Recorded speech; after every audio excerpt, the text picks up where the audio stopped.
Do you have big goals and big dreams for your life? But no matter what you try and do, you can never seem to build any momentum towards those goals. You can't seem to get any consistency going, and you're just not making progress in the way that you want to. Well, this was me for a long while with the gym. I spent many years, I've probably been in and out of the gym for about 10 years, but it wasn't until the last year that I really started to make some consistent progress towards my goals. I really struggled before that to get momentum. I would go really, really hard for 6 weeks to a couple of months at a time. And then I would just crash out. I would burn myself out because I would be going so hard that I then just wouldn't lift probably for the next 6 months or so.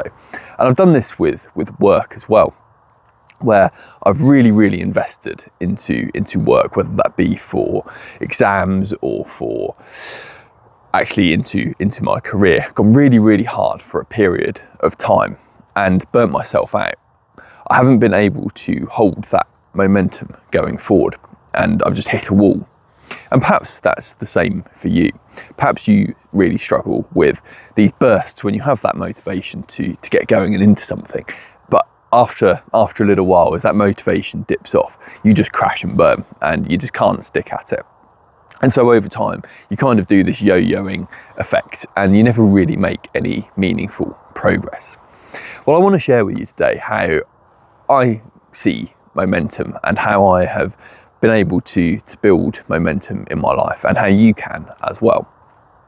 I want you to think of a truck or a big lorry, and it's full of boxes of books, and there is a big hill in front of it. And this is going to be a metaphor or an analogy for ourselves. You know, we're trying to get to the top of this hill. The lorry is trying to get to the top of this hill, and to do it, it's obviously gonna take a lot of energy and a lot of force to move that big weight up the hill. So how is the best way to approach it? Well, when we get those bursts of motivation to think, oh yeah, I'm gonna race up that hill, I'm gonna go for it, we are effectively just hitting the gas. We're putting our pedal to the metal and just trying to steam our way up that hill. And we may get a little way up there, you know, we may make some initial progress, but before long our tank starts getting very hot. We're redlining, you know, it's the engine is struggling, and we're just up against it, and maybe something blows, maybe that the gasket in the engine goes, or something happens to that engine in us, and we just burn out. We stop being able to make progress forward and start to roll back down that hill again. And until we've fixed whatever mess we've created, we can't make another attempt.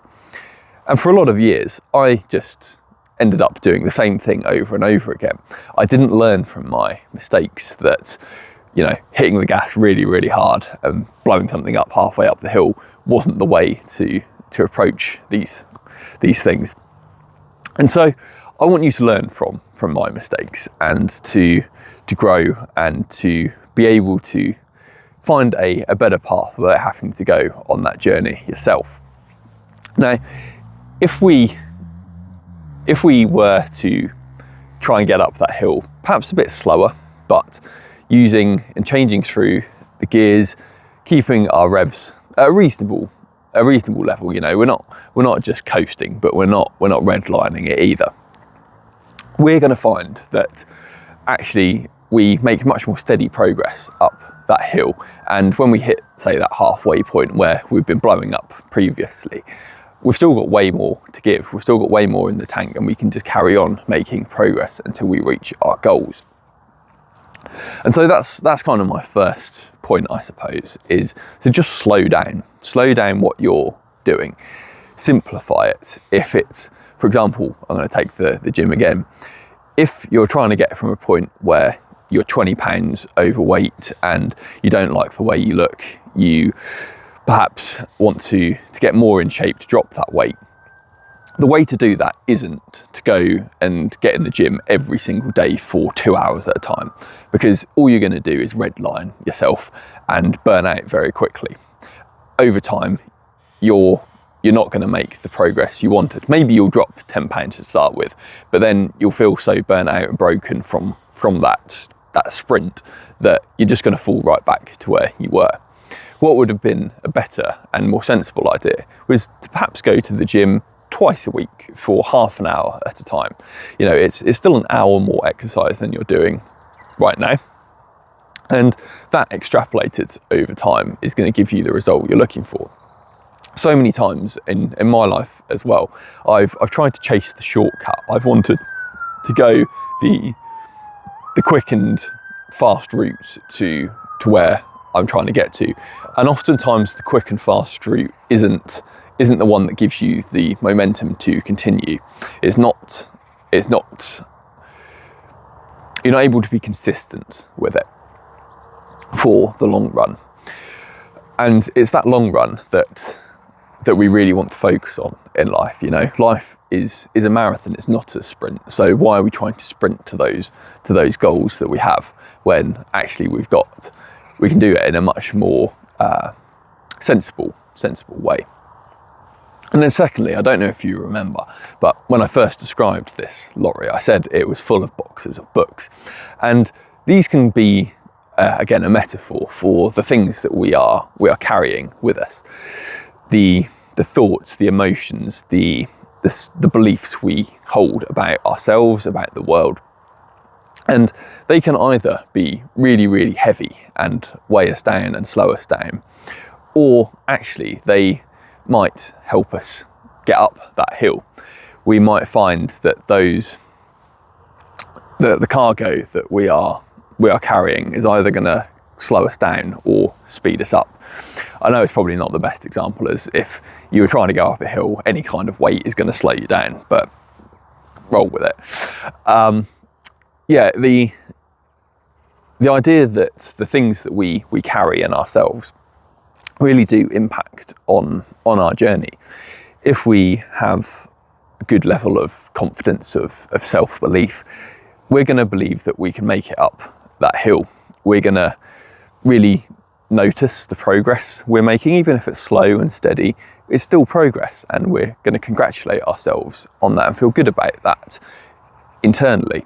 Whereas if we are perhaps of a mind to beat ourselves up and get down on ourselves, we'll see that, maybe we've made it a few meters up the hill, but look at all this in front of us to go, you know, like we're never going to make it. You know, we're not getting up the hill quick enough. We need to do more. We need to go harder.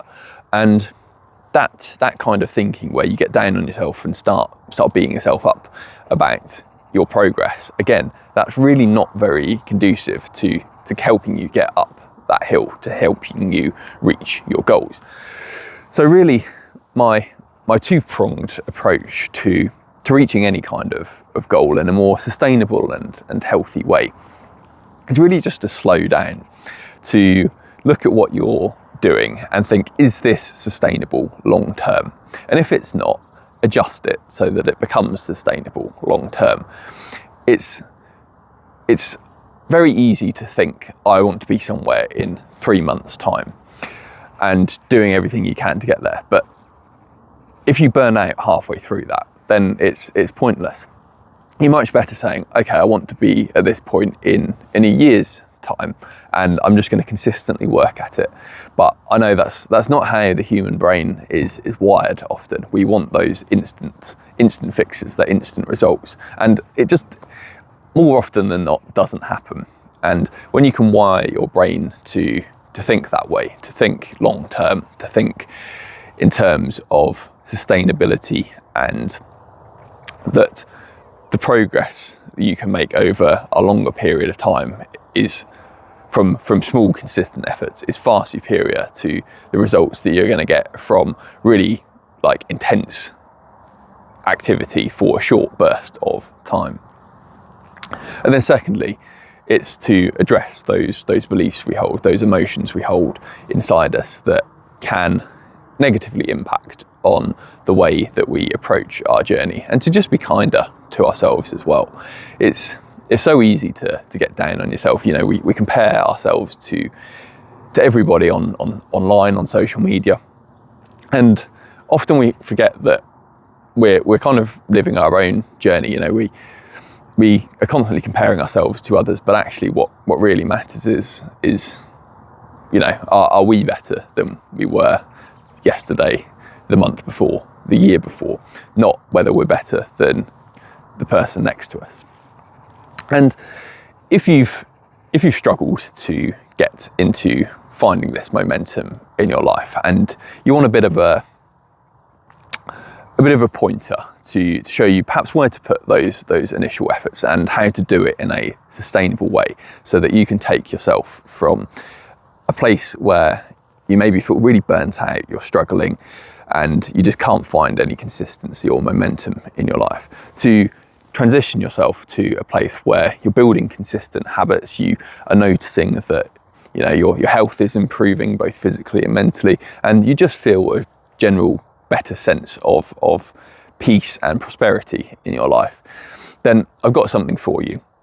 There's a short ebook linked in the description called The Simple Living Blueprint, and it's a system that I have built out for myself, and are now offering it to you because I think it will really help you on this journey too. So if that sounds of interest, as I say, the link's in the description, and yeah, pick it up, let me know what you think. I hope this video has helped, and thanks ever so much for watching until the end. If you're not subscribed, please do hit the subscribe button if you liked the video, and yeah, drop me a comment down below if you found that you struggle with momentum, and perhaps any little tips or tricks you found that have helped you along the way. I'm sure other people will really enjoy sharing in that experience with you and just learning from each other as well. So that's it for today. Thanks again for watching. Take care. Catch you next time. God bless.